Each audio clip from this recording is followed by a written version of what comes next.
Hello students, बेटा कल हमने पढ़ा था जे थॉमसन का परमाणु मॉडल और रदरफोर्ड का परमाणु मॉडल। आज हम पढ़ेंगे नील्स बोर का परमाणु मॉडल।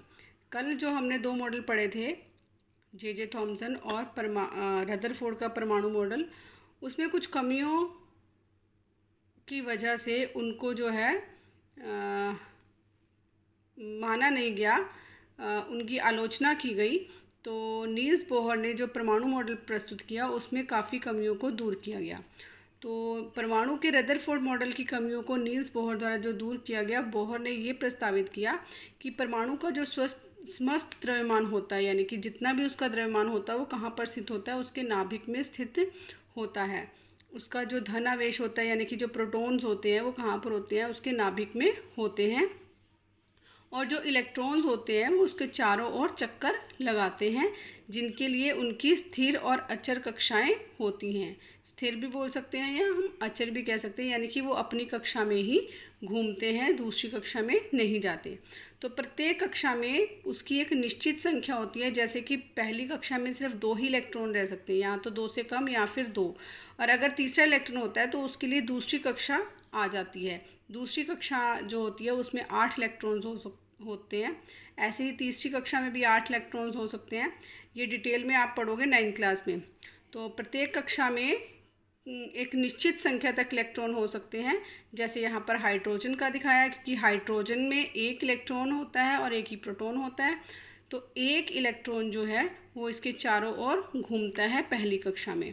तो यहाँ पर हाइड्रोजन का परमाणु का जो है बोहर का मॉडल दिखाया गया है। तो ऐसे ही कई साल तक सिर्फ 2 ही मूल कण थे हमारे पास, जो उन्होंने ज्ञात किए थे वैज्ञानिकों ने, इलेक्ट्रॉन और प्रोटॉन।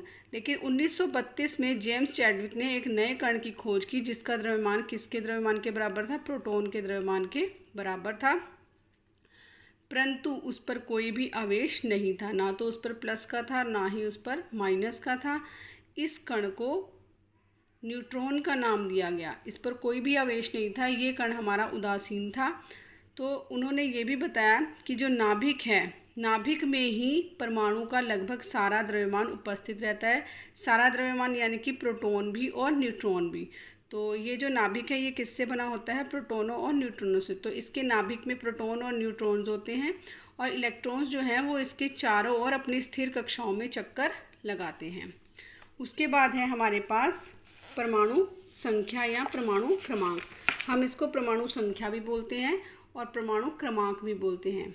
तो परमाणु संख्या या परमाणु क्रमांक क्या होता है? किसी भी तत्व में शॉर्ट में ये कह सकते हैं कि जितने प्रोटॉन होते हैं उतनी ही उसकी परमाणु संख्या होती है। अगर 4 प्रोटॉन्स हैं तो उसका परमाणु क्रमांक या परमाणु संख्या 4 होगी। अगर 10 प्रोटॉन्स हैं तो उसकी परमाणु संख्या 10 होगी। तो किसी भी तत्व के परमाणु के नाभिक में उपस्थित प्रोटॉनों की संख्या जो है वो उस तत्व की परमाणु संख्या या फिर परमाणु क्रमांक कहलाती है, जिसे हम Z से प्रदर्शित करते हैं।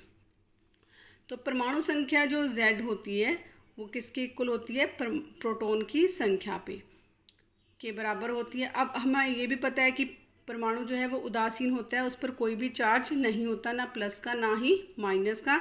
इसलिए जितने प्रोटॉन्स होंगे उतने ही उसमें इलेक्ट्रॉन्स भी होंगे, क्योंकि जितने प्लस के कण होंगे उतने ही माइनस के कण होंगे, तभी जो परमाणु है हमारा उदासीन होगा।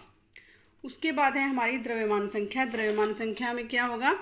जैसे मैंने बताया कि परमाणु संख्या में हमारे प्रोटॉन्स होंगे जितने, उतनी ही परमाणु संख्या होगी। ऐसे ही द्रव्यमान संख्या में क्या होता है? प्रोटॉन प्लस न्यूट्रॉन, कि जितने हमारे प्रोटॉन प्लस न्यूट्रॉन होंगे वो हमारी क्या कहलाएगी? द्रव्यमान संख्या कहलाएगी। तो किसी भी तत्व के परमाणु के नाभिक में उपस्थित प्रोटॉन और न्यूट्रॉन की संख्या का जो योग होता है, उसका जो टोटल होता है, वो हमारा क्या कहलाता है? द्रव्यमान संख्या कहलाती है, जिसे हम A से प्रदर्शित करते हैं। तो द्रव्यमान संख्या 1 किसके बराबर हो गई? प्रोटॉनों की संख्या प्लस न्यूट्रॉनों की संख्या। तो हम यहाँ पर इसको ऐसे भी लिख सकते हैं, A = P + N, कि ये जो A है ये द्रव्यमान संख्या है, P हमारे प्रोटॉन्स हैं और N हमारे न्यूट्रॉन्स हैं। यहाँ पर एक टेबल दिया हुआ है आपको, जिसमें ये कुछ तत्वों के नाम दिए गए हैं: हाइड्रोजन, हीलियम, ऑक्सीजन, सोडियम और लेड। इनकी परमाणु संख्या भी बताई गई है और इनकी द्रव्यमान संख्या भी बताई गई है। तो इसे आप करेंगे कि हाइड्रोजन की परमाणु संख्या 1 है, द्रव्यमान संख्या भी 1 है। हीलियम की परमाणु संख्या 2 है और इसकी द्रव्यमान संख्या 4 है। ऑक्सीजन की परमाणु संख्या 8 है और द्रव्यमान संख्या 16 है। सोडियम की परमाणु संख्या 11 है और इसकी जो द्रव्यमान संख्या है वो कितनी है, 23 है। ऐसे ही लेड की परमाणु संख्या 82 है और द्रव्यमान संख्या जो है वो है 208। तो अगर हमें ये पता है परमाणु संख्या और द्रव्यमान संख्या, तो हम इसमें से प्रोटॉन, न्यूट्रॉन्स और इलेक्ट्रॉन्स जो है वो निकाल सकते हैं। कैसे निकाल सकते हैं? जैसे मान लीजिए ये हीलियम लेते हैं तो परमाणु संख्या किसके बराबर होती है, प्रोटॉन्स के बराबर होती है। तो प्रोटॉन हमारे कितने हो गए, 2 हो गए। अब जितने प्रोटॉन होते हैं उतने ही इलेक्ट्रॉन्स होते हैं। तो अगर हमारे प्रोटॉन्स हैं वो 2 होंगे तो हमारे इलेक्ट्रॉन्स भी 2 हो जाएंगे। हीलियम के लिए मैं आपको बता रही हूँ। तो प्रोटॉन्स अगर 2 हैं तो इलेक्ट्रॉन्स भी हमारे कितने हो जाएंगे, यहाँ पर 2 हो जाएंगे। अब न्यूट्रॉन्स निकालने हैं तो जो हमारी द्रव्यमान संख्या होती है उसमें हमारे कितने होते हैं, क्या होता है, प्रोटॉन्स और न्यूट्रॉन्स होते हैं। अब प्रोटॉन्स हमें पता है कितने हैं, 2, तो हम माइनस करके न्यूट्रॉन्स निकाल देंगे। तो हमारी जो द्रव्यमान संख्या है वो कितनी है, 4 है। तो 4 माइनस 2 कितने हो जाएंगे, 2। तो हमारे जो न्यूट्रॉन्स होंगे वो भी यहाँ पर कितने आ जाएंगे, 2। तो अगर हमें परमाणु संख्या और द्रव्यमान संख्या पता है तो हम वहाँ से प्रोटॉन्स, इलेक्ट्रॉन्स और न्यूट्रॉन्स जो हैं वो ईजिली निकाल सकते हैं। उसके बाद है नेक्स्ट हमारा समस्थानिक। समस्थानिक क्या होते हैं? ऐसे तत्व होते हैं जिनकी परमाणु संख्या तो समान होती है लेकिन द्रव्यमान संख्या अलग अलग होती है। तो किसी भी तत्व में वे परमाणु जिनकी परमाणु संख्या समान हो परंतु द्रव्यमान संख्या भिन्न हो वो क्या कहलाते हैं, हमारे समस्थानिक। जैसे प्रकृति में हाइड्रोजन के 3 समस्थानिक हैं। कौन कौन से? प्रोटियम, ड्यूटीरियम और ट्राइटियम। इसके बारे में यहाँ देखो डिटेल में टेबल में बताया गया है कि प्रोटियम जो है उसमें परमाणु संख्या कितनी है, हमारी 1 है। ड्यूटीरियम में हमारी परमाणु संख्या जो है वो भी 1 है और ट्राइटियम में भी हमारी जो परमाणु संख्या है वो कितनी है, 1 है। यानी कि इन तीनों की परमाणु संख्या तो समान है लेकिन द्रव्यमान संख्या देखिए अलग अलग है। प्रोटियम की 1, ड्यूटीरियम की 2 और ट्राइटियम की 3। तो इसका मतलब ये हो गया कि प्रोटॉनों की संख्या और इलेक्ट्रॉनों की संख्या तो सेम होगी लेकिन जो न्यूट्रॉनों की संख्या है वो अलग अलग होगी, क्योंकि जितनी परमाणु संख्या होती है उतनी प्रोटॉन्स होते हैं और जितने प्रोटॉन्स होते हैं उतने ही इलेक्ट्रॉन्स होते हैं। तो यहाँ देखिए प्रोटॉन्स भी सेम है, इलेक्ट्रॉन्स भी सेम है, लेकिन न्यूट्रॉन्स कैसे निकाले हमने, इसमें से माइनस करके। तो द्रव्यमान संख्या में से जब परमाणु संख्या माइनस करते हैं तो हमारे न्यूट्रॉन्स आ जाते हैं। तो न्यूट्रॉन कितने हो जाएंगे, 1 - 1 0, यहाँ पर 2 - 1 1, यहाँ पर 3 - 1 2। तो ये हम न्यूट्रॉनों की संख्या हमने यहाँ से निकाली। तो ऐसे तत्व जिनकी परमाणु संख्या समान हो लेकिन द्रव्यमान संख्या अलग अलग हो वो क्या कहलाते हैं, हमारे समस्थानिक। इसके बाद है हमारे आयन की आयन कैसे बनते हैं। अभी हमने ये पढ़ा कि परमाणु में क्या क्या होता है, इलेक्ट्रॉन्स होते हैं, प्रोटॉन्स होते हैं और न्यूट्रॉन्स होते हैं। ये इन तीनों से मिलकर बनता है। तो परमाणु के नाभिक में जितने प्रोटॉन होते हैं उतने ही इलेक्ट्रॉन उसके चारों ओर चक्कर लगाते हैं। इलेक्ट्रॉन पर और प्रोटॉन पर सेम आवेश होता है लेकिन विपरीत होता है। अगर इलेक्ट्रॉन पर माइनस का होता है तो प्रोटॉन पर हमारा प्लस का होता है, इसलिए जो परमाणु है हमारा वो विद्युत उदासीन होता है। तो ये आपसे क्वेश्चन भी पूछा जा सकता है कि परमाणु जो है वो विद्युत उदासीन क्यों होता है।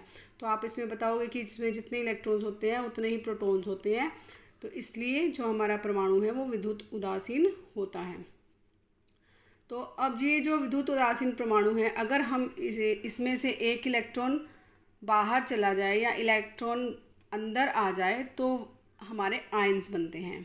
तो ये यहाँ लिखा हुआ है कि इस विद्युत उदासीन परमाणु में एक और इलेक्ट्रॉन अगर आ जाता है तो इसमें एक इलेक्ट्रॉन की अधिकता हो जाएगी, यानी कि एक माइनस का चार्ज बढ़ जाएगा। तो इसका मतलब वहाँ पर एक माइनस का चार्ज अलग होने से उसके ऊपर माइनस के जो कण होंगे वो ज़्यादा हो जाएंगे, तो उस पर एक माइनस का चार्ज हो जाएगा। ऐसे ही अगर विद्युत उदासीन परमाणु में से एक इलेक्ट्रॉन निकल जाए या कहीं और चला जाए तो इलेक्ट्रॉन की संख्या में कमी आ जाएगी, एक इलेक्ट्रॉन कम हो जाएगा। तो मतलब कौन सा बढ़ गया, हमारा प्रोटॉन बढ़ गया। तो प्रोटॉन जो है वो धनावेशित होते हैं, तो इसका मतलब इलेक्ट्रॉन की संख्या क्या हो जाएगी, कम हो जाएगी। और परमाणु में प्रोटॉन की संख्या जो है वो इलेक्ट्रॉन से एक ज़्यादा हो जाएगी, इसलिए परमाणु जो होगा वो धन आवेशित हो जाएगा। तो अगर एक इलेक्ट्रॉन निकलता है या एक इलेक्ट्रॉन उसमें जुड़ता है तो तब हमारे आयन बनते हैं, वो धनावेशित भी होते हैं और ऋण आवेशित भी होते हैं। तो जो धन आवेशित या ऋण आवेशित हमारे परमाणु होते हैं उनको हम क्या कहते हैं, जो हमें कण प्राप्त होते हैं उनको हम क्या कहते हैं, आयंस कहते हैं। जैसे यहाँ पे देखिए एग्जाम्पल दिया हुआ है कि सोडियम के परमाणु में 11 प्रोटॉन है और 11 इलेक्ट्रॉन है। तो 2 तो यहाँ पर है, 8 यहाँ पर है और 1 इलेक्ट्रॉन जो है यहाँ पर। तो 2 और 8 + 10 और 1 यहाँ पर 11। तो 11 प्रोटॉन है, 11 ही इलेक्ट्रॉन है। तो अगर ये 1 इलेक्ट्रॉन चला जाता है कहीं, अगर हम ये इलेक्ट्रॉन आगे चला गया तो इसमें प्रोटॉन्स ज़्यादा रह गए और इलेक्ट्रॉन्स कम हो गए। तो यहाँ पर ये क्या बन जाएगा, Na+ का आयन बन जाएगा, जिसे हम क्या कहेंगे, सोडियम का आयन। ऐसे ही क्लोरीन में 17 प्रोटॉन होते हैं और 17 इलेक्ट्रॉन, यानी कि पहले में 2 हैं, दूसरे में 8 है। मैंने बोला था कि तीसरे में भी 8 होते हैं। तो यहाँ पर 8 होने के लिए ये 1 जो है वो ले सकता है इलेक्ट्रॉन। तो यहाँ पर 1 इलेक्ट्रॉन और आ सकता है। तो क्या होगा, जब 1 इलेक्ट्रॉन इसमें आ जाएगा तो हमारे पास इलेक्ट्रॉन्स ज़्यादा हो जाएंगे, माइनस के ज़्यादा हो जाएंगे। तो इस पर क्या आ जाएगा, माइनस का आवेश आ जाएगा। तो ये क्या कहलाएगा, क्लोरीन का आयन कहलाएगा।